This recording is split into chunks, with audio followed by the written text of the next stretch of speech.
माझी गोष्ट या मालिकेच्या नवीन भागात आपण पाहणार आहोत की सईनी सांगून टाकले सगळं सत्य सागरला, की कसं तिने हे जे कंप्लेंट आहे ते मुक्ताईसोबत समोर पण लपवलं होतं आणि कसं हे सगळं तिने गोष्ट सावनीला सांगितलं होतं. तिकडेच सागर बोलतो की बघ, हे सगळं ना आपण निपटून टाकू आणि मुक्ताईला याचं काही पण कळणार नाही आहे आणि उद्याच आपण शाळेमध्ये जाऊन हे सगळं चौकशी जे काही आहे ते सगळं करून टाकू. तिकडेच किचनमध्ये सगळे लोक असतात आणि सागर जो आहे तो केक बनवत असते आणि तिकडे मुक्तासुद्धा असते, ज्याच्यामुळे साई जे आहे ते सागरच्या कानामध्ये बोलते की आईला ही ठाऊक तर नाही झालेलं आहे ना, की तिला काही कळणार नाही आहे ना कधीच.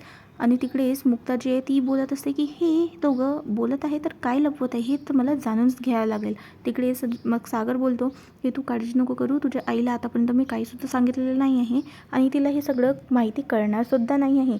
तिकडे सावनी मुक्ताकडे चॅलेंज म्हणून तिच्या रूममध्ये जाते आणि तिला त्या कार्ड दाखवते जे सईने लपवलेलं होतं आणि ज्याला ती बोलते की तुम्ही हे काय करण्याचा प्रयत्न करत आहे. तिकडे सावनी बोलते की तुझ्या मुलीला तुला तर खूपच जास्त गर्व आहे ना की ती तुझ्यासोबत काही पण लपवणार नाही आहे. तर हे बघ, हे जे कार्ड आहे हे तिने तुझ्याशी लपवलं आहे पण माझ्याशी नाही आणि उद्या मीच हे घेऊन तिची आई बनवून तिच्या शाळेमध्ये जाणार आहे. आणि तिकडेच मग मुक्ता करून देते सावनीला ओपन चॅलेंज की बघून घेणार उद्या सकाळी जे सई आहे माझी ते सगळं पहिले येणार माझ्याकडे आणि हे सगळं जे आहे ना ते स्वतः मला सांगणार आहे आणि मला शाळेमध्ये घेऊन जाणार आहे. याची मी तुम्हाला फुल टू गॅरंटी देत आहे, कारण माझा सईवर पूर्ण विश्वास आहे आणि ती माझी मुलगी आहे. तर तुला तर मी हे जिंकू देणार नाही आहे. आणि प्रेक्षकांनो, आता होणार आहे मोठा दंगल, कारण सावनीनी ललकारले मुक्ताला आई म्हणून आणि सई आता काय करणार आहे, कसं कसं मुक्ताला सांगणार आहे ते पाहायला विसरू नका, कारण आता खूपच जास्त रोमांचक होणार आहे. आणि मधात सागरसुद्धा फसलेला आहे आणि मुक्ता आता सागरशी काय बोलणार आहे ते पण पाहायला विसरू नका, कारण